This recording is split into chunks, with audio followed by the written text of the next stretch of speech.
Don't stick your head in the sand, because then everything's going to pass you by. This is a watershed moment. Like, this is not some hype. And then I could go to my sales leader and I could say, this is not my thesis anymore. This is fact. Here it is. If you increase your one-on-ones by 5%, you'll increase revenue by 2%. What do you feel is like one of those areas that is still really ripe for innovation or improvement? All of it. Okay. That's a quick answer. Second episode. Welcome back to Future Work, the podcast about a happier future of work and the role of technology and humans within that. Today, I'm thrilled to have Anthony Onesto join us. Anthony is not only the Chief People Officer at Suzy, an AI consumer research platform, but also a product and innovation advisor to HR tech platforms like ADP and Lattice. Today, we'll discuss which tech is worth investing in, the role of AI in the future of work, and why data is the new oil. So let's dive in.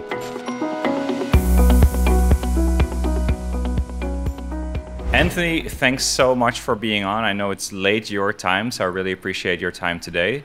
I want to kick off with a question about workplace tech. I think it's really the big topic for this season, and you are a veteran in implementing many different HR tech solutions. I know a lot of HRs are toggling between platforms all day. I think average 16 platforms per HR person. Most employees are toggling between 35 different apps every day to just get to work. What does the landscape look like right now in terms of workplace tech? How are you looking at it? Yeah, so glad to be here, and thank you for having me at an hour where I feel like my brain is actually at work. So wonderful to be here so late. Yeah, I mean, it's a meaty question you're starting out with, which is great. I've been in HR for 20 plus years. I've implemented. I was this is a badge of honor, maybe, a 61st customer of Workday, because I saw, my IT folks are like, we're not going to host your HR software and be responsible for it. I'm like, oh, there's a company that's doing it in the cloud, so we're just going to do that. They might be still implementing it, by the way. But anyway, I digress. I think work tech, as we're saying, HR recruiting, I think it's at its watershed moment. I think you're seeing an incredible opportunity from an investment perspective. I don't think I've ever seen more work tech startups that are happening, and the interesting part is a lot of them aren't HR folks or recruiting folks, but frustrated operational leaders or managers that were like, why am I doing it this way, this HR stuff?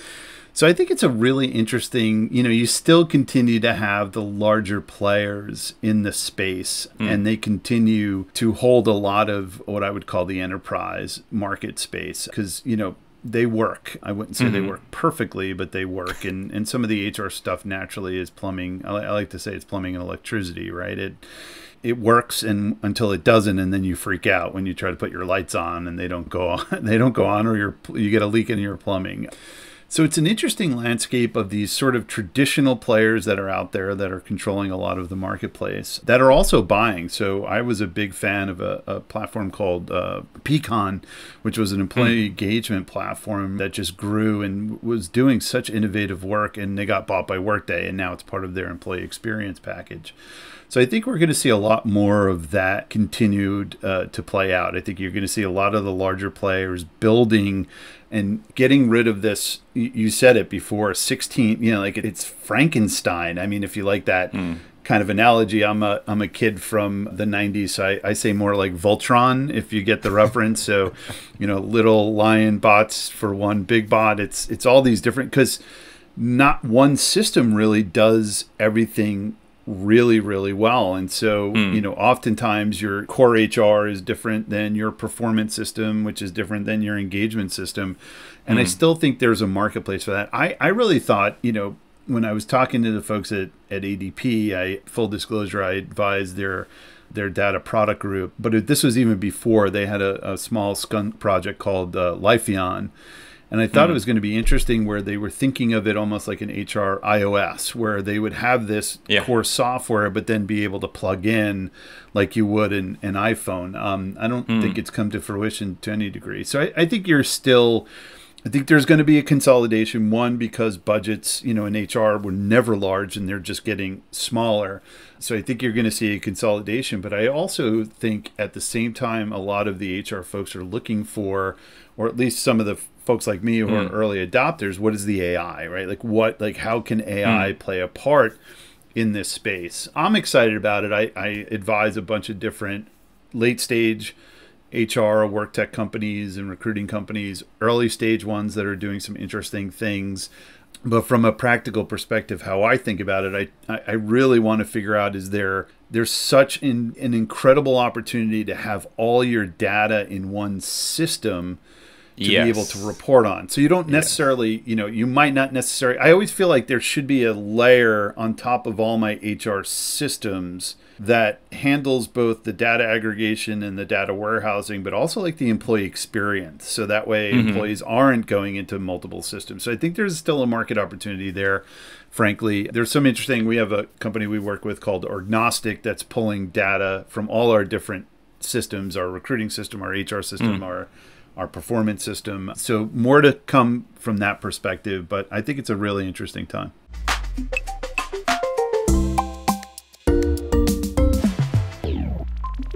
So you think that the existing players, they will try and maybe M&A up quite a few of the kind of like the upstarts right now, which obviously is a great incentive for people to start in HR tech today, because everyone is trying to build out their platform so that you kind of have this like one-stop solution. Obviously, you just look at something like Microsoft, right? Like obviously, whenever you have everything under one roof, usually they're never going to be like the best-in-class system for that particular application. So do you then, even like in your own role or when you speak to other CPOs, like do you then see like people debating that trade-off between, okay, yes, it would be nice to have everything in one system, both for the administration side, for the people group, but also for the employees themselves. But then also like trading it off with, but maybe there's this like much better, much cooler, much younger approach to performance management that you can like, you're not able to get it. Yeah, I think it's a really good question. The 2023 is not a great indicator on the M&A front because there wasn't a lot of M&A activity just globally from a business perspective, and then just small percentage of that being work tech. But I do think so. I think you're going to see some of these players, especially with the proliferation of AI, you're going to see some of these larger players definitely doing acquisition. And absolutely, I think some of them, ADP has tried to do a marketplace type of scenario where, they arguably have pre-approved vendors within their marketplace that connect into ADP. I will tell you, the first time I tried it, the vendor did not work. So much love to that promise. When you buy an app in the iOS, pretty much works every time, right? It works, so. Yeah. Anyway, so I think the more progressive core players in that HR space are going to definitely think about, okay, let me look at this new player here. I think it's probably going to be something in the AI space, most likely, because some of them have already tried. You see Workday, does recruiting, it does performance. But if you talk to most HR folks, they don't love Workday. So I still think there is and I was actually talking to the new CEO of Lattice, Sarah Franklin, and I said, I think you have an incredible opportunity because I'm a huge fan of Lattice. Again, full disclosure, I do some product advisory services for them, but I think they're one of the better platforms from a user experience perspective. It's almost consumer application-like experience on the Lattice. They're getting into the HR space. That's what I've actually helped them with their product and go to market on that product. Yeah, I'm talking to their AI folks. So I think there is definitely an opportunity in a homegrown way to a degree that a player or a mid-market can go up market a little bit, but you're still, you still have your work days for the 10,000 employee space. But we can talk about even the future of organizations, and are we ever going to see another 100,000 employee organization with AI? So, but anyway, I do think there's going to be opportunities, and there are going to be mistakes made. Yeah, for sure. And I would love to talk about definitely AI, future of organizations. Like we'll table those. I just kind of like want to go back to, one thing that you just talked about, like Lattice, kind of getting into maybe more core HR. Again, this may just kind of indicate that everyone eventually wants to become the one platform that everyone chooses, which obviously also makes it, a very confusing time maybe for people in your position, especially those that are not as close to the tech space as you are, in terms of like, what do I then choose, right? Because like, do I go with like a younger system that is basically still trying to build those kind of applications? Like, We even recently saw Deal launching their HRIS, right? And they just bought Zevi to kind of like boost their employee experience. I don't think like 2-3 years ago, anyone would have expected someone like Deal to become your HR system, right? So, when you're thinking about making these like really difficult decisions, because like you said, it's like electricity and plumbing, the moment it's in there, it's going to be pretty hard to rip out, right? I'm sure you've done those kind of like transitions from one system to another. Like, how would you approach that decision right now for people who are looking to either implement their first system in a smaller company or maybe switch to a system in larger companies, because there is so much out there today? It's a great question. And yeah, I've always said, again, to pick on ADP folks, I mean, they do own 80% of the world's payroll. And it's because payroll is very difficult to unplug and move. And full disclosure, we're an ADP client. We use their Workforce Now product. To answer your question, I think the way I personally think about it is I do it from a data perspective backwards. So ultimately, for me, I think, there was a LinkedIn nudge today about, what advice would you give a director of HR? Someone wants to be a director of HR. And I said, you have to be analytics focused. You have to be. In this day and age right now, you have to be like every decision you make, it has to be influenced, if not wholly imparted, by data that you're getting from your systems. And that's both, I'm in the market research space with Suzy as a platform. So we think of qual and quant, right? So the quant is the data, the qual is the conversations you have with employees, the focus groups, that kind of stuff. So for me, it's super important. So when I think of that, I think of what is the best scenario. It's data in one place. And I think that has been the challenge with work tech, particularly in HR. You've had all these disparate systems, core HR here, performance over here, succession planning here, skills database here. And by the way, like, unless you're really sophisticated in terms of business intelligence and you have a warehouse and a bunch of analysts, and it's hard to get all that data into one place. There aren't many solutions that allow you to collect that data. So for me, the gold or the new oil is data. And most of these tech platforms know it, which is why they limit their API exposures, right? Because they all want to be the data aggregator now. So, like that, and that becomes frustrating. So I think if they continue to limit the API exposure to certain data because they want to be that dashboard company, I think you're going to be forced into, okay, I want to go with the Lattice because it has everything. It has my core HR, it has my performance, it has engagement, it has comp.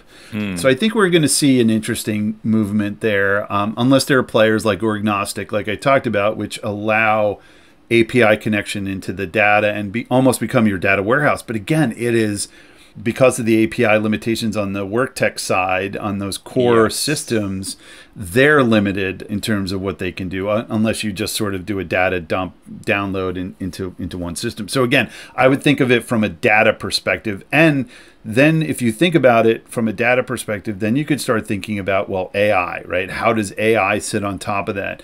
And what kind of correlations, like at the end of the day, and again, I was talking to Sarah Franklin about this, I said, what most HR people want is the equation. By doing this impacts the business, right? That's the we want like the math equation. We want to be able to say, if you do one-on-ones, it increases performance, and performance increases compensation, and the company increased its revenue or is more profitable. Like so one system with all the data in it will get me some of those correlations to say, you know what, actually, as we're analyzing the data, we're noticing, because we're putting in your Salesforce data, your revenue data in there, there is a correlation between having one-on-ones on a weekly basis to revenue. And then I could go to my sales leader and I could say, this is not my thesis anymore. This is fact. Here it is. If you increase your one-on-ones by 5%, you'll increase revenue by 2%, whatever it is. Again, I'm making stuff up. That's the piece.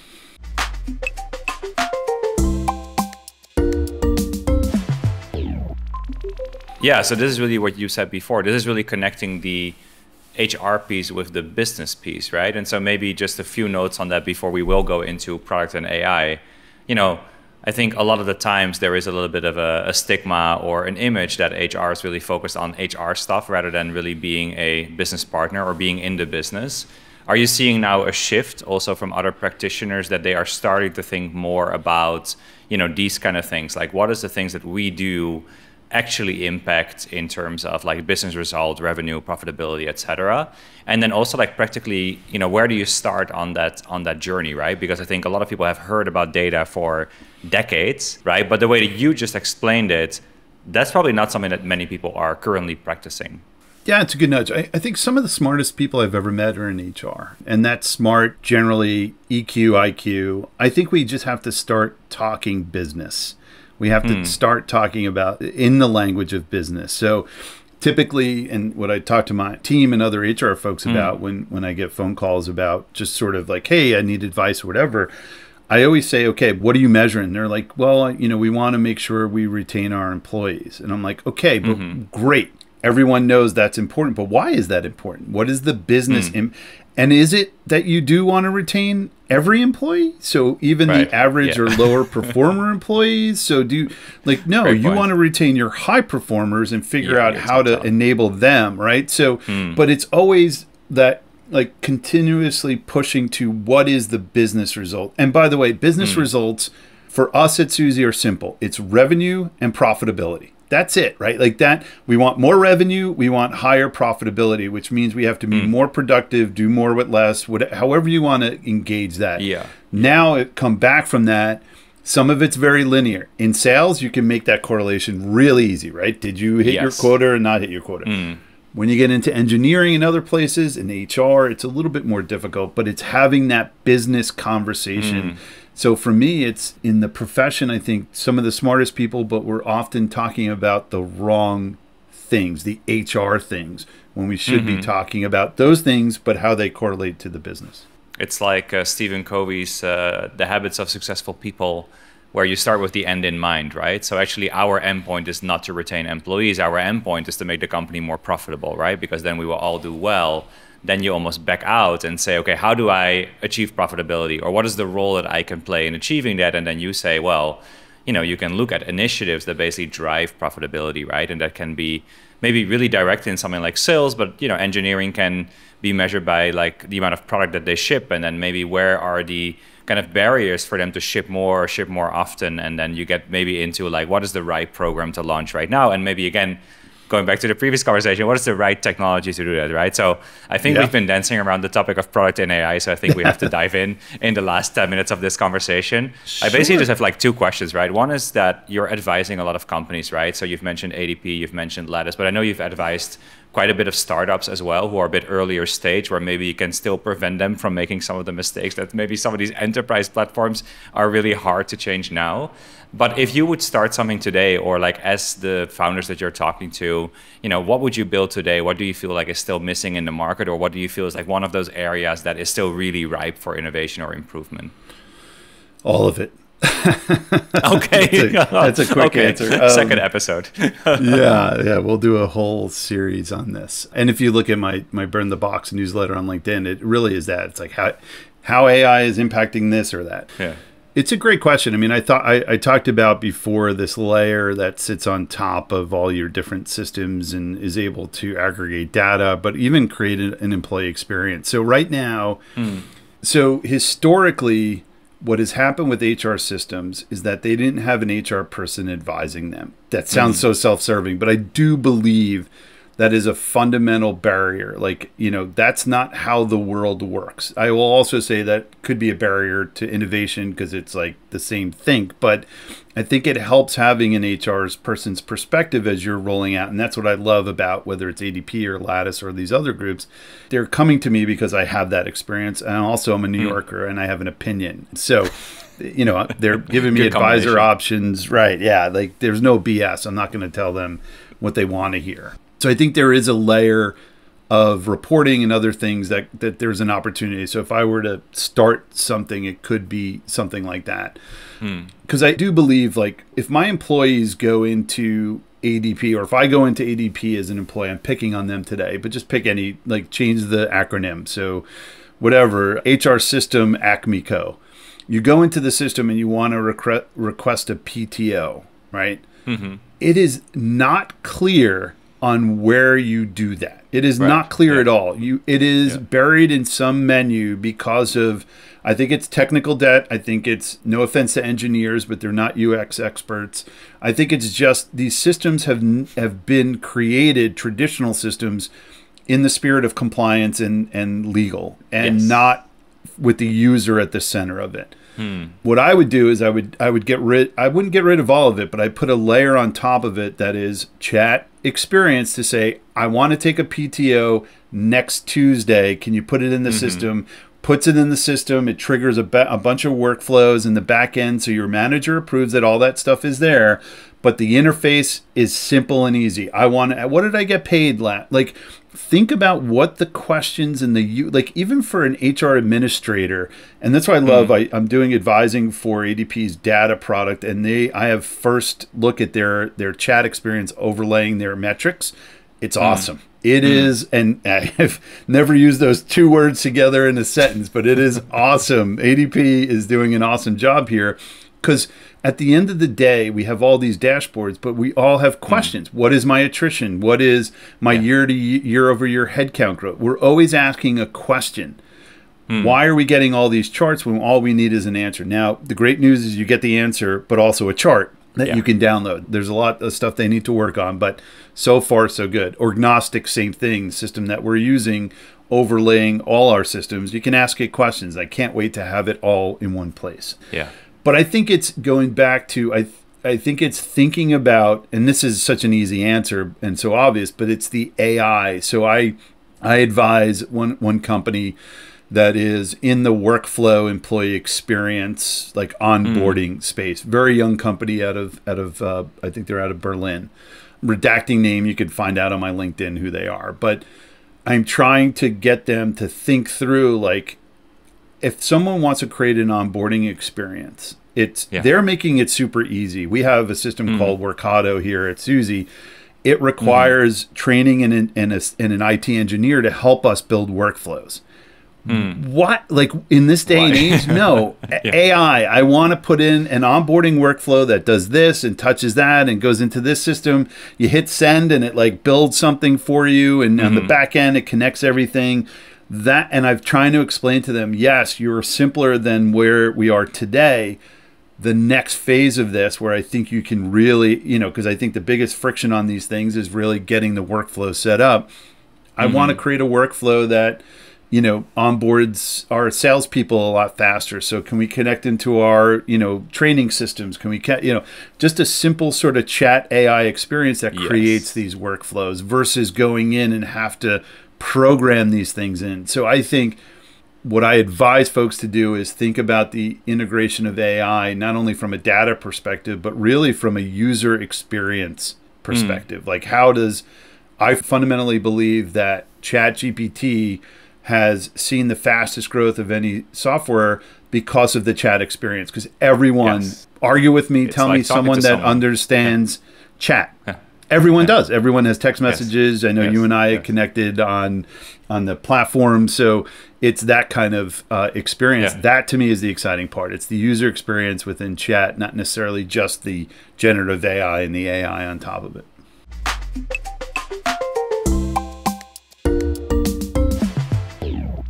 Is there then kind of like, okay, so you have all these like newer startups who kind of can be, AI natives, and they can build these AI experiences. So maybe, yes, they have that perfect like workflow builder, but then you have all these legacy systems where maybe due to a bit of innovator's dilemma, maybe also due to, like you said, technical debt and like all the things that are preventing typically larger companies from innovating, those two worlds somehow have to come together, right? Because like eventually people will not accept the fact that a system is hard to use, right? Because someone will disrupt them. So do you see that like in the coming years that those two worlds will become closer together as, both sides innovate? I think so. I mean, I think the legacy systems have a couple of options. One, and I always say this even to young startups, I'm like, there's a competitor you're probably aware of. It's called Do Nothing Inc. Right? So it's like, do I buy your software or do I do nothing? Right? And that's a real thing in the startup space. Yes. Same thing for larger companies. They could do nothing, right? And we know what happens if that is the case. They can innovate and try to get to a place where it's more progressive, it's difficult. They're just these constructs of an organization of legacy thinking that unfortunately will be very difficult to kind of move in that. And we've seen it. Like, we've been in this digital space for quite a while, and you still see a lot of laggers in that. So if they haven't made it at this point, unless AI makes it so easy for them to transform, whether it's, code or whatever, or product, different story. But at least for now, I think the thinking is hard. And then they can acquire. And I think part of that problem is you're integrating this progressive, quick thinking startup into a large organization. Sometimes that doesn't work. Sometimes it does. And you integrate, and hopefully some of that cultural or that thinking penetrates the large organization. And sometimes you often see that sort of startup CEO becoming the CEO of the larger org, but it's very difficult. What I predict, and there really isn't a private equity group that's focused on this, but I do believe that there's going to be a market to take all these small different startups, Voltron them together in a private equity play, and say we're going to go after these large companies. So I think like Jazz HR did this. They bought that was I forgot the name of it. It's Jazz HR, which is it was Resumator at one point, which is a much cooler name than Jazz HR, by the way.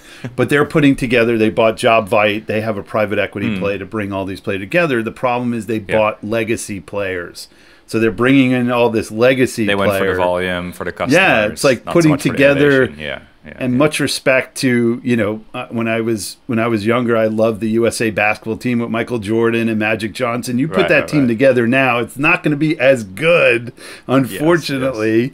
Yes. Same thing here. I think there's an opportunity for that. Let's grab some of the more progressive players and, okay, you have one part of the HR cycle and work tech, you do recruiting, and I think we could potentially Voltron something together that goes up against, and I think Lattice is getting there, to be honest. I think they're early stage, but I think they're definitely thinking pretty smart about that.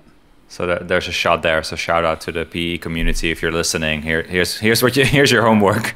Exactly. Okay. Or reach out to me. I'm happy to talk about this stuff. Connect to Anthony and get it done.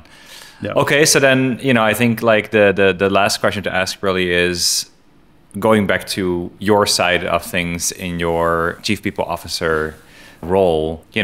I think people are inundated. Not everyone is as techy as you are, right? So people are inundated with like all these innovations and new platforms and platforms expanding. And I'm on a couple of mailing lists, and everyone is launching new features and has new innovations. It's hard to keep up, right? So like if you're looking at workplace tech right now, like where would you start? What decisions would you make? Like, is it worth switching? Is it not worth switching? Like, how should people look at tech in 24? I think it's a good, most HR as an industry is not an early adopter. So I'm a bad person to ask that question, because I usually, iOS comes out with a new 17, I'm literally like hitting refresh because I want the new stuff. But I think it's a wait and see, right? I think that's, have a thesis on how you're thinking about AI and ways that I think there's so many, whether it's on the recruiting side with automation and reaching out to people, whether it's, building job descriptions. Lattice just announced their AI for performance and engagement. Like, there's so many things happening. I think it's a wait and see, but have a thesis. Like, where do you want to start? And start small, like experiment. I think there was a lot of trepidation about even just using ChatGPT. I think we're beyond that now, because people are going in and going, holy cow, like this, it hallucinates, and there's a lot of concern now with what it's putting out. But I think for the most part, a lot of people are seeing value in it within the HR space. So start small, pick a specific area that you want to test it on. It could be recruiting, could be more internal, like how do you automate more of your internal processes, but definitely pick a small piece is my advice. I would say don't stick your head in the sand, because then everything's going to pass you by. This is a watershed moment.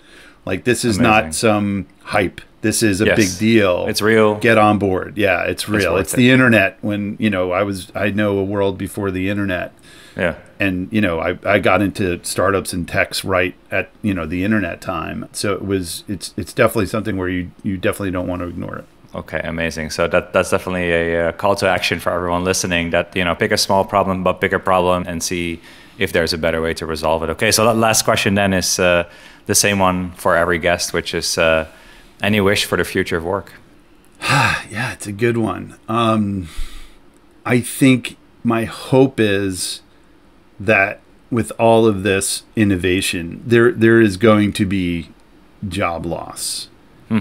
There just is, and we're starting to see some of that. You know, Klarna announced, whether you think that's real or not, it's even if it's half real. There's a lot of folks that just lost their jobs there. I want to figure out a balance of how do we bring AI into organizations to create a better human connection. And I do these what if things on LinkedIn, and I believe it was like, what if AI actually brings us closer as humans? And so that's my hope. It's like, all right, if we're going to get rid of all this sort of tactical stuff, what does that open up for us as humans? How does that connect us more? And how do we... There was a really great book written about 12 years ago called Race Against the Machine, written by two MIT economic professors. So this whole AI thing, you know, history repeats itself. So back then, IBM Watson beat Ken Jennings in Jeopardy, and everyone flipped out. So they did a research and said, is AI going to take over? And what they found is the equation was humans are going to be good at some things, better at some things. The machines are going to be better at some things.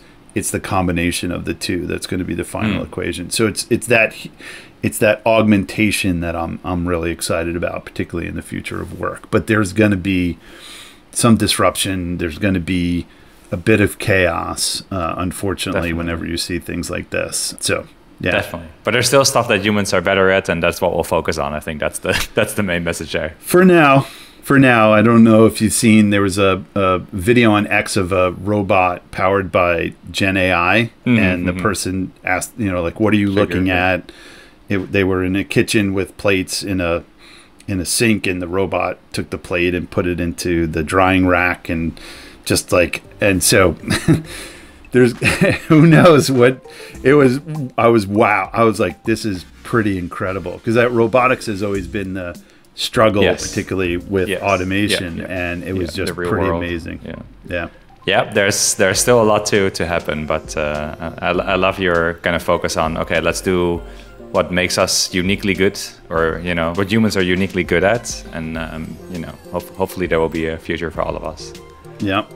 Okay, thanks so much for being on, Anthony. Definitely have to do an episode too. Thank you. Happy to be here. Thank you for having me.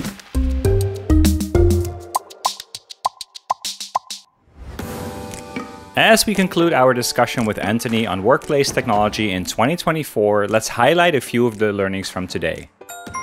Number 1, HR leaders need to speak business.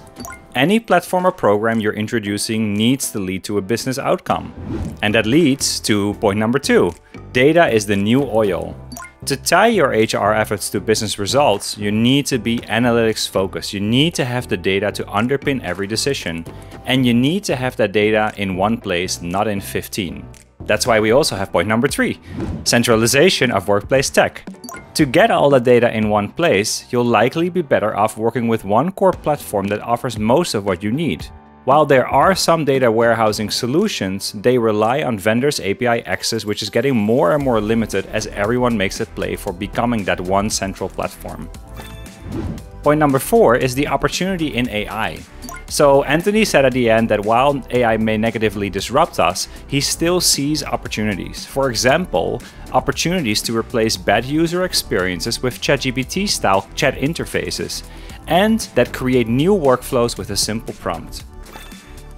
Point number 5 is to start today, because that's our final insight. If you haven't already, start today. Pick something regardless of how small and look at where new workplace tech or AI can automate a workflow so that you can free up your team's time to do the work that humans are uniquely good at.